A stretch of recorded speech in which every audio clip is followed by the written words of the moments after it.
And we're back. This is the Red Press. I'm Mark Magill. I'm joined today by a Scouser exiled in Sheffield. It's the kid from Crosby, Peter Martin. How you doing, Peter? Doing all right, thanks, mate. Enjoying the Reds over the past couple of weeks? Really enjoying it, yeah. It's been a bit of a mad season, but yeah, when you look at the stats, it's wild. You know, all the comparisons of Paisley and Shankly. And straight in with the stats. I like it. He means business.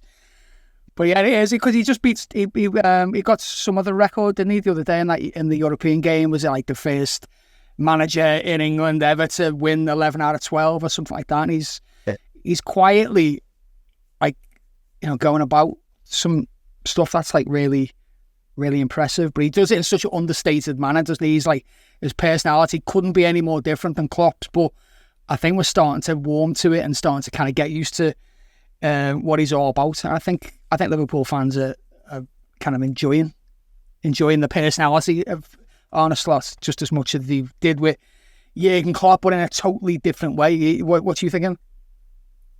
I like him. I think it's like little things that I think are quite smart. I like the way he didn't live in Klopp's house and he like took his own path. He was like, nah, I'm going to do it my way. Like because it was Brendan Rodgers and Klopp, wasn't it, in the same place? Yeah. So yeah, he just wants to do his things his own way, and I don't know. It's weird because there's a bit of a personality vacuum at the games. I think from Klopp, like getting the crowd up, and a couple of games I've been to this season have been maybe a little bit quieter, but then there's just like little moments that, you know, pick everyone up. There was a moment in that I noticed in the Leipzig game the other night where Slot like showed a little bit more emotion than what we've seen from him on the sidelines. I think it was Nunez should have got a foul or maybe conceded a foul. No, I can't remember what happened, but it was, you know, up in the air at Liverpool end. Nunez kind of kicks off. He can't believe it, and then camera pans to the bench, and the bench are up and down, and for the first time we've seen Slot show some like real emotion, kind of not quite losing his cool, but it's like, you know, there's something in there, definitely. I don't know when else it's going to come out throughout the season, but it is kind of good to see that he's not this like cool, passive Dutch guy that we're kind of led to believe. There's definitely like a little bit of bite in them there. So I wonder when that will appear. Maybe it'll be a Goodison in a few weeks, or City. There's like some big games coming up, so there's plenty of opportunities for him to lose his cool there, I think, and there's going to be lots of, I think, wild decisions not go our way at some point. So at some point he's going, I think the heat of the Premier League will get to him a little bit, but at the minute he does seem pretty cool. He seems like he's handling it and taking it all on his own stride, which is incredible really, because everyone was writing him off at the start of the season because none of us really knew anything about him, and even the pundits who were meant to know more than us, they knew nothing about it, and I think Liverpool were kind of written off. So to do what he's done at this stage is incredible, really. But I mean, we're recording this a few days before the Arsenal game. Obviously, we've just spoken about the Leipzig game there. So, I mean, before we touch on the Arsenal game, maybe let's look back at what's been happening over the past week or so. Two fixtures here, Leipzig and Chelsea. Liverpool win them both. And one guy in particular I thought was quite impressive, so maybe I'll have a little chat about him. It's Darwin Nunez. Kind of didn't finish 90 minutes in either of those games. Didn't get a shot on target or even a shot at all. Or even a touch in the opposition penalty area for the Chelsea match. But for both those games, I thought he was really impressive. What did you think about Darwin Nunez over the past two games? Yeah, he's a roller coaster, isn't he? He's wild. Like it's a cliche, the whole Captain Chaos thing, but it's so true, because I think it's because he doesn't know what he's going to do next. It's like the Chelsea game when he came on. I think he really was like the fan on the pitch, just like probably running after things he shouldn't be running after, and getting stuck in, and again, like if I can't remember who it was, but maybe Salah was getting hassled by the back at the end, and he just goes and like stands in front of him and just gets involved and everything. He gets involved, and he's that mate who's had a bit too much to drink on a night out or whatever. I think this was just moments after he got into a bit. I can't remember which Chelsea player it is, but he got into a couple of little tussles with him, and you could see his head had not kind of gone, but that switch had been flicked. And we've all seen what happens when that switch gets flicked. It's like could be diving in the stands and chinning people, or hitting 30-yarders or into the top corner, or hitting 30-yarders into Annie Road or whatever. But yeah, he's wild. But in that Chelsea game and in the Leipzig game as well, it was energetic and it was wild, but there was like a little bit more purpose to him. I thought, yeah, definitely. One of the things he's like totally lacked in his game since he's got here is that ability to hold the ball up and bring players in around him, stitch play together and all this kind of stuff. And it just seemed to click in that Chelsea game. As an attacking force, it wasn't really happening for him. But as you say, he was all over the pitch, throwing defensive headers in there, putting his body on the line, holding the ball up. I think I looked at his average positions and he was really deep. Something that you'd expect off Firmino in one of his kind of heat maps or whatever. Usually, like, Nunez is like leading the line, isn't he? Getting offside, doing wild things, but he was coming deep, filling up the midfield, trying to get on the ball, hold the ball up, trying to bring other players into play. And I didn't think he'd have that in his game, and he kind of continued that for the Leipzig game. He had much more. I think he had twice as many touches on the ball against Leipzig, much more as an attacking force. Whereas I don't think he had a touch against Chelsea in their box. I think it was 15 touches against Leipzig in their box. He was much more of a threat, and he got that poacher's goal. I don't know what Mo Salah thought of that. Like, you can't imagine he was too pleased. He loves his numbers, Mo Salah. Yeah, I think in? I thought it might hit the post. I was thinking it was going in, and maybe it's kind of hard to tell, really, possibly. But I mean, that's a good reason why Nunez did his job, because there's something coming under like a little bit of criticism, or like a little bit of getting a bit of stick, because he's like stolen a goal against from Salah and all this kind of stuff. And I thought, that's nonsense. As a number 9, that's what you want. It's his job to make sure that ball goes in the back of the net. And I imagine if he would have left it and it does hit the post, or if he pauses for a second and miscontrols it, in that position, like, he's got to do, he's got to put something on it. So I think it's like a little bit unfair. Some of the, I'm saying criticism, mainly talking about like nerds on Twitter or whatever. But I thought he did the right thing, and in many ways, that's a brilliant goal, because he's not scoring poachers' goals. Most of his goals are was it Brentford when he scored that amazing goal with his left foot, and you expect Nunez to do wild stuff like that and score incredible goals, but you don't really see him do tap-ins. So see him do that, as part of like a really good all-round game, I thought was really good. Now, I guess the question is really important, because like even like when Origi scored against Newcastle before the Barcelona game, it's like we've got Chelsea on Sunday, got Arsenal on Sunday. A Nunez who's got one in his last game is going to go into that game with a bit more confidence, a bit more of something about him. And you'd want Salah to want Nunez. I know, did I just dream? I have some kind of fever dream here, but did you mention the Origi's name? Yeah. Oh, did you? Yes. He scored against. He got one just before the Barcelona game. Oh, I got you. At form, but it kind of put him back in form, and then it's just like strikers on a hot streak is like you'd want Salah to want Nunez to score to get him back into form. Yeah, I mean, in fairness to Salah, he wasn't like. Yeah, no, he wasn't sulking. In some ways, when there was a tension, little bit of creative tension between him and Mane, and sometimes you'd kind of pick up on little things on the pitch. There was none of that. Like, I think he was happy for Nunez. He knows how important it is, and there'll be plenty of goals for Mo Salah this season, definitely. But you're right there. Like, having a striker who's in form, who can put goals as well as a good performance is massive, especially going into like such a huge game against Arsenal. And Jota is going to be out for a little while. Yeah. So you're talking Chiesa, he can play in the middle, but obviously I think he's just come back to training today, so he might play some kind of part against Brighton, but he's not going to be playing 90 minutes. You could play Gakpo through the middle or whatever, but even though we've got so many forwards, there's not a lot of options there right now. So this is Darwin Nunez' moment, really. So it's good to see him play with a smile on his face. Do you think he can kick on? Yeah, I mean, the header, he was really unlucky not to score. Yeah, that was weird. And he probably should have had a penalty as well, won a penalty. Yeah, exactly.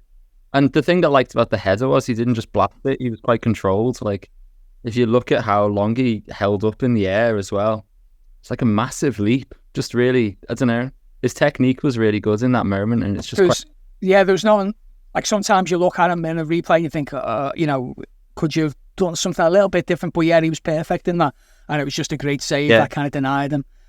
So yeah, but I mean, as I say, do you think? I mean, against maybe a tougher, possibly test against Arsenal, maybe, even though they got their injuries, it's all set up for this being a really good moment for Nunez. Yeah, definitely. You need those kind of hero moments, don't you? You know, like it's like the narrative's all built around this game, and he's nailed on for a place, and it's just ready for him to take it.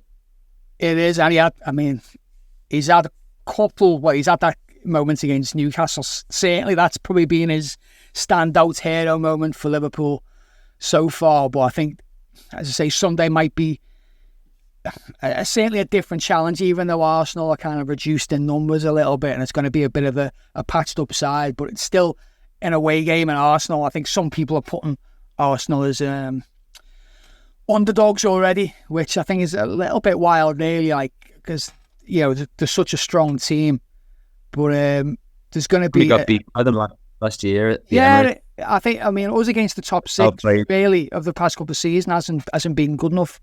No. Or obviously, we, I say top six, the kind of sides I'm talking about. So getting 3 points against Chelsea was massive. And we got this challenge against Arsenal. City are coming up soon. Newcastle, another big team, coming up soon. Everton as well. And then we got Real Madrid, Leverkusen. So over the next month or so, there's just no let up at all. Of probably this the Southampton away and the Brighton League Cup fixture, probably the only games where you could say, right, this is a chance to rotate the team and bring in some younger players. But at the minute, it's just like game after game after game. And we're in October, and we're talking about, well, Arsenal are talking about a must-win fixture. So obviously if we beat them, then we go 7 points clear from them, I think it is. Which I don't think is that big a deal in October, but I think it would be a real knock to Arsenal's confidence a little bit, and it'll be certainly signal Liverpool is maybe starting to get talked about as challengers for the title, which they weren't at the start of the season, and they're probably only just now people are starting to take Liverpool a little bit seriously. I mean, what do you think about the game on Sunday? Do you think it's a game where Liverpool go into a favourite? Do you think Arsenal are going to be difficult? What are the challenges there for you? No, I think the one we lost at Arsenal last year was probably the most humbling defeat we had. I think they just played us off the park. Yeah, it was a tough watch, wasn't it? It was really tough. You don't watch many games where we lose and it hurts like that. You're just like, oh, you're kind of wincing watching it. But I don't know, if two of their back fours missing and there's, Captain Chaos. And but then, yeah, I honestly think it's a really hard one to predict, to be honest. I can't. It's not like we've been smashing loads of goals in, like we've been winning games, but like kind of consistently chugging along, haven't we? Yeah. If we were just scoring all over the place and goals were coming from everywhere, I feel a bit more confident. But I do feel more confident in our defence, and the way Konate's been playing recently. Yeah, he's been outstanding. I thought he's the partnership individually, but also that partnership with Van Dijk. I mean, Van Dijk is just like 8 or 9 out of 10 every week. It's like that's his normal level. Now it's like ridiculous. But Konate's really stepped up since he came in. Was it that first game of the season when he came in for the second half? Yeah, there's not many moments where you could be critical of him. I think he lost the ball in one moment against Leipzig, but apart from that, he was phenomenal. These kind of, blocks he does, tackles he does, defensive headers, but also he's like reads the space really intelligently. Really, I think it's going to be tough for Kwanzaa to get much of a chance there. Even though I really rate Kwanzaa, but definitely Konate, his level has gone up a little notch there. I really like even his setback against Wolves when he didn't know whether to. Of course, that was a big blunder this season. When he kept trying to shepherd it out. That was a blunder. But he reacted. Did he score after that? He scored that. Other than that, it was a good reaction from there. You're right. But I think he's going to be vital for Liverpool. I mean, it's encouraging that his fitness seems fine, because obviously there's been a bit of a question mark in the past few seasons about how he can stay fit, and he's had periods on the sideline. And this season so far, there's been very, very little rotation for him. Obviously, in-game rotation doesn't really happen much with centre backs either. So he's played a lot of minutes, and he looks fine. So I'm hoping there will be opportunities just for him to get a little bit of a rest at some point, or for a couple of goals up in certain games. Maybe Kwanzaa can come on, or Gomez can come on and give him a little bit of a rest, because that is a little bit of a concern. But obviously things are slightly different in how the team's playing and how the team's probably training.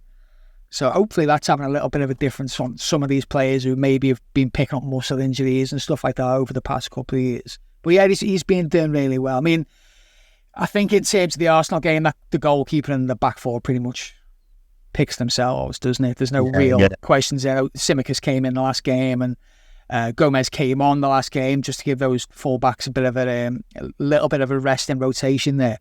But it's going to be Kelleher, Robbo, Van Dijk, Konate, Trent. That's the team you're going to want to see. That's the back five you're going to want to see there. I think it's a little while before Alisson comes back. I think Arne Slot in his press conference this morning was talking about the injury updates, and there's no real chance of Alisson getting back into training until after the two Brighton games at the very, very least. I think it might be a little bit after that. So Kelleher comes in. Obviously, he's been brilliant anyway. That back. There was a lot of chat before the Chelsea game in the pub about he normally takes a game to get into it. Yeah. But he was great from the get-go. He was. I think he played. What maybe helped him is that it was the international break before that, so he played 2 games for Ireland. I think he had a bit of an up and down performance in one of them. I think he was man of the match, but then was culpable for a goal. Did really well, but he got 2 games and then went into the Chelsea game, so he wasn't going, because it's got to be hard for the number 2 going in cold. You know what I mean? It's got to be really difficult. I find it hard enough getting up off the couch to make a cup of tea. So playing a Premier League match, totally cold under that kind of pressure must be really difficult. But he's done really well. But in terms of midfield against Arsenal, injury as well. What was that? Sorry, did you have a little injury as well? Yeah, that's right. He's had a bit of injury, a bit of illness, so it's been difficult for him as well. So I think I don't think he gets enough credit really. I think he's remarkable. I don't think we've ever had a number 2 as reliable as that. We should be playing Premier League football really, or for first choice for a team somewhere. But he's brilliant. But moving forward a little bit, I'd say Gravenberg obviously nailed on to start. He's been fantastic. Every game he's played pretty much he's been phenomenal, absolute revelation. I'd say McAllister is going to be nailed on. Slaughter obviously loves McAllister. What he brings to the team, that ability to control the midfield, is fantastic. I think the only real question in midfield is, do you play Curtis Jones or do you play Dominic Szoboszlai? So me personally, I think this game is built for Curtis Jones. After the game he had last week, sits out in midweek. I think, although Szoboszlai has been good, I think he's, people have been a bit critical of him. He has been good. It's mostly been doing, the more industrial parts of the game. Whereas with him, he's got such creativity in there, or the ability to kind of unlock defences or score goals, and we haven't really seen that from him and I think it's just tailor-made for Curtis Jones, who's in form. You know, he's a great runner, can do the hard stuff, but I think he's got that little bit of quality, and he's obviously super confident at the minute. Me personally, I would put Jones in that kind of advanced, number 10 midfield position. What do you think? I agree, yeah. I think away game, you want someone who's going to get stuck in. I think sometimes Szoboszlai backs out of tackles a little bit, if it's a 50-50. Yeah, which is mad really, because he's built like an athlete. Like, yeah, he should be dominating, physically. And then, but I also think that Szoboszlai's been doing a lot more of the dirty work in the recent games. Definitely. Get as much credit for. Like, one of the key blocks against Chelsea was like Szoboszlai sliding across. If he wasn't there for that, yeah, 100%. So it's like, I wouldn't say, in his interview the other day, he was saying he's not happy with his form so far this season. He can improve, and I would agree with that. But also, like you say, he's been getting involved in those kind of more unglamorous parts of the game where you just don't get as much recognition, because we all want to see YouTube compilations of 30-yard goals screaming in and all that kind of stuff. So he has been good, but I think it's just built for Curtis Jones. He's played so well. He needs to be given an opportunity to shine here. Up front, obviously Salah came off a bit early the other day, which was a little bit surprising, but maybe within this game in mind.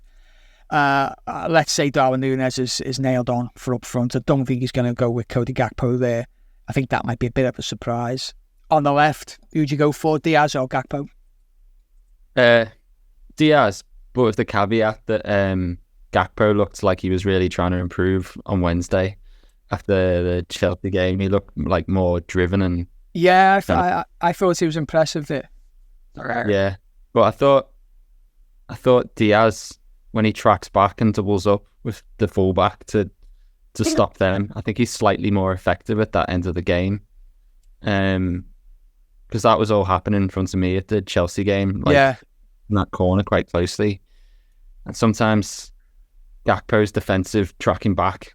Diaz is a little bit more scrappy, a little bit more getting stuck in. Yeah, so I think it makes he's a bit more physical, and similar to Salah as well, who can get involved with a fullback or a runner or what have you. I think that's a big part of Diaz's game as well. Yeah, I think Salah's the pick of them, the forwards for tracking back and that kind of defending. But I put Diaz a second in that, and I think if you're just trying to minimise the risk of being counted on, I think Diaz is slightly safer defensively. I also think Diaz is just, like, the way he started the season was really strong, and he probably needed a bit of a rest, but I'd definitely have him back in. Oh, that's right. I'm on that side of the pitch as well. I think he's probably going to come up against Raheem Sterling as well, and it hasn't really happened for Sterling against Arsenal in his career. He's still a quality player and stuff like that, but you got Sterling on that side.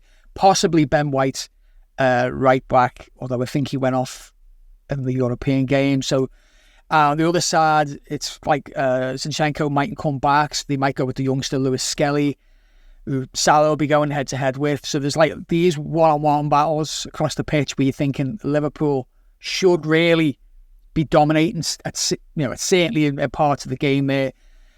Arsenal missing quite a few really important players for them. I say out wide or in the middle there. I love watching Saka. I think he's really effective there. So Ødegaard as well. I think he's out as well. So I think it's a real opportunity for Liverpool. I mean, not that when players are out, it doesn't work that way. Is how you're going to beat them. And sometimes if you go out with an underdog mentality, you can come out really strong, and we've seen that from Liverpool's side in the past. But it's such a really, really big opportunity. I think Liverpool have got to try and be on the front foot and take it. So in terms of that game, what are you giving it in terms of score predictions?